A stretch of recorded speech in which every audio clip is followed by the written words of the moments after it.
قرآن مجید کی ایک ہے ظاہر، ایک ہے باطن، ایک ہے عبارت النص اور ایک ہے اشارت النص۔ یہ اہل علم جو بیٹھے ہیں وہ ان باتوں کو سمجھ سکتے ہیں۔ عبارت النص جو ظاہر لکھا ہوا ہے، الحمدللہ رب العالمین الرحمن الرحیم مالک یوم الدین، یہ جو ظاہر ہے نا اس کو عبارت النص کہتے ہیں۔ اور ایک ہے اشارت النص۔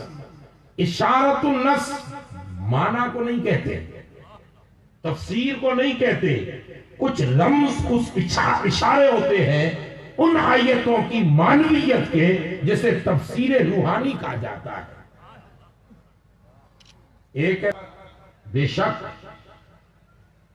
تحقیق کے ساتھ، اور یہ حق ہے، بڑی تحقیق کے ساتھ ہم نے یہ بات لکھ دی۔ وَلَقَدْ كَتَبْنَا فِي الزَّبُورِ، ہم نے یہ بات لکھ دی زبور میں۔ حضرت داؤد علیہ السلام پہ نازل ہوئی تھی، میں تفسیر میں بعد میں آ رہا ہوں، ترجمہ۔ وَلَقَدْ كَتَبْنَا فِي الزَّبُورِ، ہم نے یہ زبور میں لکھ دیا، لکھ دیا۔ من بعد الذکر، ذکر کے بعد، من بعد الذکر ان الارض یرثها عبادی الصالحون، یہ بات لکھ دی ذکر کے بعد۔ اب الفاظ پہ غور کرتے جائیے، یہ بات ہم نے زبور میں لکھ دی ذکر کے بعد کہ بے شک زمین کا وارث وہی ہے جو اللہ کے نیک برگزیدہ بندے ہیں۔ زمین کے وارث، وارثان زمین، یہ ہماری والی وارثائی انٹری کی بات نہیں ہو رہی، یہ مولا کے یہاں وارثائی کی بات ہو رہی ہے۔ زمین کا وہی وارث ہے جو صالح ہے، جو نیک ہے، جو مقبول ہے، جو اللہ کا محبوب بندہ ہے۔ ان فی ھذا لبلاغا لقوم عابدین، اور اس بات میں، یہ جو بات ہے وراثت والی، بے شک اس بات میں بہت ہی بڑی سمجھداری ہے، رہبری ہے۔ کن کے لیے؟ لقوم عابدین، عبادت گزار قوم کے لیے۔ دو، پھر فرمایا وما ارسلناک الا رحمتا للعالمین، اور بے شک ہم نے محبوب آپ کو یوں ہی نہیں بھیجا بلکہ پوری کائنات کے لیے رحمت بنا کر بھیجا۔ یہ ہوا ترجمہ۔ اب آئیے تفسیر کی طرف۔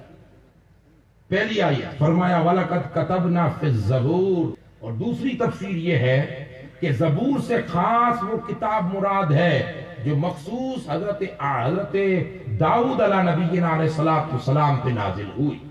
دو، اور تیسری تفسیر یہ ہے کہ وَلَقَدْ كَتَبْنَا فِي الزَّبُورِ سے مراد لوح محفوظ ہے۔ تیسری یہ کہ لوح محفوظ مراد ہے۔ اب بڑھتے ہیں آگے، یہ زبور کی معنی ہوئی۔ ایک معنی یہ ہے کہ کل آسمانی کتاب ہے، دوسری معنی یہ ہوئی کہ خاص وہ کتاب جو حضرت داؤد پہ نازل ہوئی، تیسری معنی یہ ہوئی کہ لوح محفوظ جو اللہ کی تختی ہے، لوح محفوظ جس کا ذکر قرآن نے فرمایا نون والقلم وما یسطرون، قسم ہے مجھے نون کی، قسم ہے مجھے اس قلم کی، اور قسم ہے قلم جس پر جو لکھے، اس لکھے ہوئے کی قسم۔ تو جس پہ لکھ رہی ہے اسے لوح محفوظ کہتے ہیں۔ تو زبور سے یہ تین زبور کی معنی ہوئی۔ آگے من بعد الذکر، یہ ذکر کون سا؟ اس کی بھی تین تفسیریں۔ ایک، ذکر سے مراد عام نصیحت کہ زبور میں، توریت میں، انجیل میں جو نصیحتیں قوموں کے لیے آئی، وہ نصیحتیں بیان کرنے کے بعد، وہ احکامات بیان کرنے کے بعد، وہ ہدایات بیان کرنے کے بعد اینڈ پر ہم نے یہ بتا دیا کہ یہ ساری میری ہدایات ہیں، لیکن سن لو لوگوں، زمین پر حکومت تو میرے اولیاء ہی کریں گے۔ ایک تفسیر یہ ہے کس کی؟ ذکر کی۔ جیسے زبور کی تین کی تو ذکر کی، اس پر ہم چلے ہیں عمر پر تو مولا روٹی تو بنا سبزی کے کھائی نہیں جاتی، تو میرے رسول نے فرمایا کہ سبزی ہوگی مچھلی کے کلیجی کی، مچھلی کے کلیجی کی، مچھلی کے اندر کلیجی آتی ہے نا، یہ آتی ہے کہ نہیں آتی؟ آپ سب مچھلی کو جانتے ہیں، اس کلیجی کی سبزی بنے گی۔ یہ بات حضور بیان کر ہی رہے تھے، چپ ہوئے کہ ایک یہودی آیا، ایک یہودی آیا، سلام کیا، بیٹھا، بات نکلی تو اس یہودی نے کہا یا رسول اللہ آپ جانتے ہیں اللہ اس زمین کا کیا کرے گا؟ یا رسول اللہ آپ جانتے ہیں اللہ اس زمین کا کیا کرے گا؟ تو حضور نے فرمایا میرے جاننے کو چھوڑ، تو ہی بتا دے۔ تو کہا ہم نے توریت میں پڑھا ہے کہ زمین کو اللہ روٹی بنائے گا، وہی بات ہوئی۔ پھر کہا یا رسول اللہ خالی روٹی نہیں، کلیجی، مچھلی کی کلیجی کی سبزی ہوگی، اور ایک مچھلی کی ایک کلیجی میں 70,000 لوگ کھانا کھا لیں۔ وہ اس نے یہ کہہ دیا کہ یہ میں نے پڑھا ہے توریت، یوں کہہ کے چلا گیا۔ حضور نے حیرت سے مسکرا کے کہا ذرا اس کو تو دیکھیے کس کے پاس آ رہا ہے، ابھی تک تو میں نے ابھی تو بات کی ہے میں نے۔ تو حضور کا اشارہ، یہ جو حضور نے اشارے میں کہے، یہ بتانا یہ تھا کہ تو مجھے کہنے آیا ہے، میں تو وہ نبی ہوں جو پوری کائنات کا علم اللہ کی عطا سے جانا۔ تو زمین سے مراد زمین سے مراد یہ زمین، دوسری معنی ارض کی۔ ایک معنی کہ زمین ہے، ایک معنی یہ ارض کی معنی یہ ہے کہ ایک معنی کہ زمین سے مراد ہے جس زمین پہ ہم چل رہے ہیں، اور دوسری معنی یا جس پہ ہم چل رہے ہیں ملک شام، یہ زمین جنت کی، ایک تفسیر جنت کی زمین، دوسری تفسیر کہ جس پہ ہم ہیں یہ زمین۔ اب ذرا تیسری معنی کی طرف آئی، تفسیر معنی کی طرف آئی۔ ان الارض کی تیسری معنی یہ ہے کہ انسانوں کے دلوں کی زمین، یہ دلوں ایک زمین ہے، یہ دل بھی ایک زمین ہے، جو بوگے وہی پاؤ گے۔ تو یہ جو دل ہے، یہ جو دل ہے، فرمایا ہم نے رسول کے ذکر کے بعد یہ لکھ دیا قرآن میں کہ کائنات میں آئیں گے سوالات کم و بیش، لیکن ان کی حکمرانی دلوں پر کسی کے 50-100 کے قریب رہے گی۔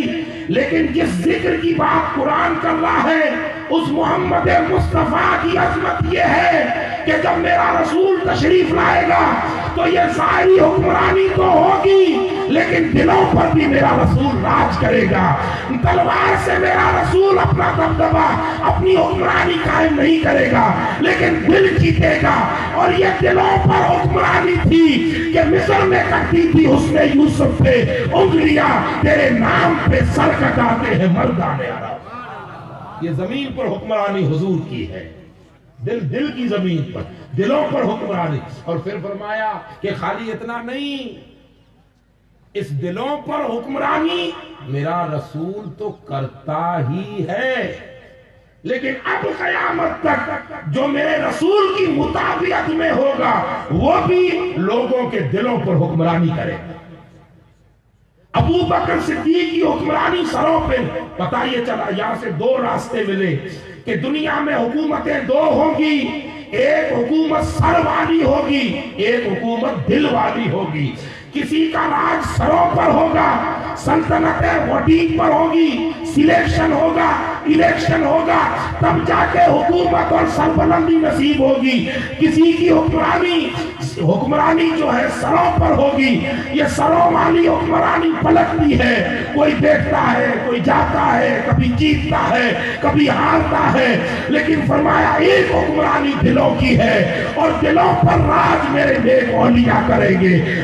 کسی سر پر حکمرانی کسی کی بھی ہو، دلوں پر راج تو اولیاء کا رہے گا۔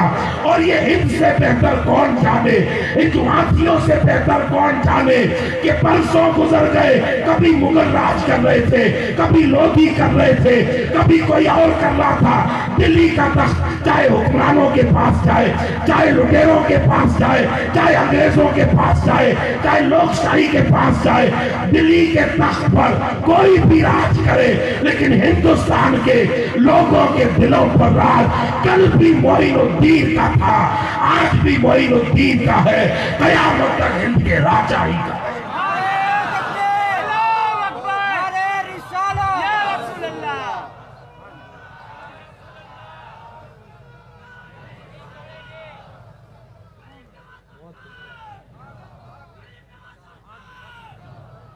اور عجیب اتفاق ہے کہ آج دل کے راجہ کا پہلا دن ہے، چھٹی شریف، اور اس مجذوب بندے نے دکھا دیا کہ دلوں پر راج کیا ہے۔ یہ کیا؟ اب تک زیارتیں خوب ہوئی، امیروں کی، وڈیروں کی، پٹیلوں کی، لیڈروں کی، امیروں کی، عمرہ کی، کئی زیارتیں ہوئی، لوگ آئیں گے، لیکن اتنی جو بھیڑ نظر آتی ہے یہ سر کے حکومت والوں کی نہیں، دلوں پر راج کرنے والے کی زیارت ہے۔ اور عبدالبابو نے دکھا دیا کہ دنیا کے لوگوں، میں تو معین الدین کی بارگاہ سے خیرات لینے والا ہوں۔ جب 400-500 سال کے بعد معین الدین کی دہلیز سے خیرات لے کر عبدالبابو مجذوب کی دل کی حکومت کا حال یہ ہے، تو میرے معین الدین کی دل کی حکومت کا حال کیا ہے؟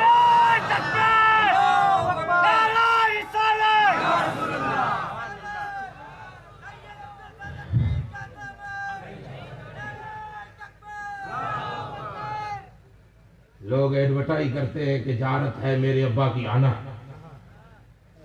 لیکن بندے نے کسی کو نہیں کہا کہ ابا کی زیارت ہے آنا۔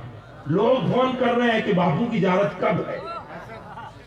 یہ دلوں پر راج ہے میاں، سر جیتے نہیں جاتے، دل جیتے جاتے۔ یہ دلوں کی حکمرانی ہے۔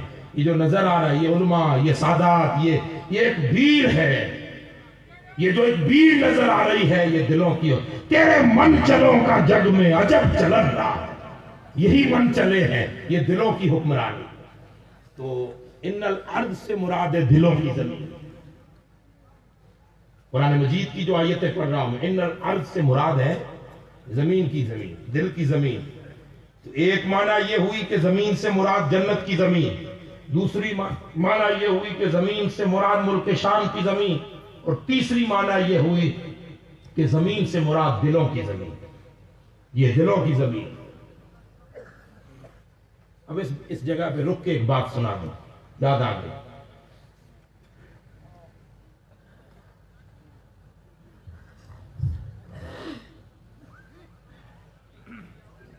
محمد شہاب الدین گوری 21 بار آیا ہندوستان، لشکر لے کر۔ کتنی بار؟ شہاب الدین گوری ہندوستان میں آیا، کچھ نہیں ہوا، کندھار کابل سے ریٹرن ہو جائے، لیکن 154 راجاؤں کا جو میجورٹی تھی راجستان، اسے فتح نہیں کر سکتا، گھس ہی نہیں سکتا۔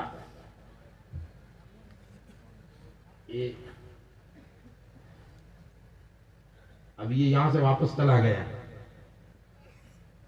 واپس اپنے وطن چلا گیا، اور اس نے قسم کھائی کہ جب تک ہندوستان پر میں عدل و انصاف کا جھنڈا، اسلام کا نہیں، عدل و انصاف،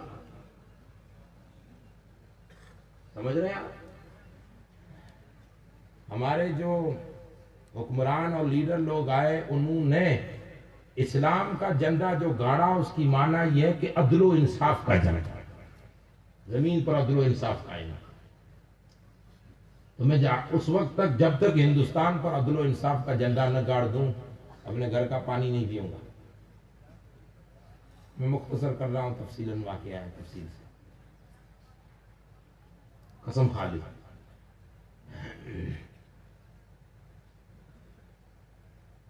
ایک دن گزر گیا، کام کا آدمی کھوٹی قسمیں کھا لے تو مر جائے، کام کا آدمی چلا جائے۔ تو رات کو خواب میں ایک فقیر آئے، جس کے سر پہ امامہ شریف ہے، نورانی چہرہ ہے، عجب لباس تھا۔ خواب میں آیا اور خواب میں آ کر کہا اے شہاب الدین جا میں نے ہندوستان کی حکومت تیرے ہاتھ میں دے دی۔ یہ قسمیں کھا کے پڑے نہیں رہتے۔ وہ حضرت لشکر لے کر اتنے بار گیا کہ لشکر کو چھوڑ، اب تک جو تو گیا ہے اپنی مرضی سے گیا ہے، اب کسی اور کی مرضی سے جا رہا ہے، جا۔ میرے کب دوسرے دن وہ لشکر لے کے ہندوستان میں پہنچا ہے تو فتحیں اپنے آپ ہو رہی ہیں، اور فتوحات میں ظلم نہیں ہوتا، ظلم کے خلاف آواز اٹھائی جاتی ہے۔ فتوحات اسلامیہ سے مراد یہ نہیں ہے کہ تلوار لے کر مار دھاڑ کرو، نہیں، یہ ظلم ہے۔ جہاں ظلم ہوتا ہے اس ظلم کی لاٹھی اور تلوار کو روکنا، اسی کا نام جہاد۔ اب انہوں نے فتح ہوتی گئی سامنے سے۔ 8 دن کے 15 دن جب تک پہنچے ہیں اجمیر پہنچے۔ اجمیر کیا ہے؟ پرتھوی راج چوہان کی سلطنت، اور تمام راجستھان کے 153 راجہ اس کے زیر اثر، یعنی ایک میجورٹی تھی، ان کا ایک ایسوسیشن بنا ہوا تھا۔ اس پر تکلیف ہو تو سب کھڑے ہو جائیں۔ آپس میں حکمرانی الگ تھی سلطنتیں یا پھر راجہ سائی، لیکن میجورٹی سب کی تھی کنی باتوں میں۔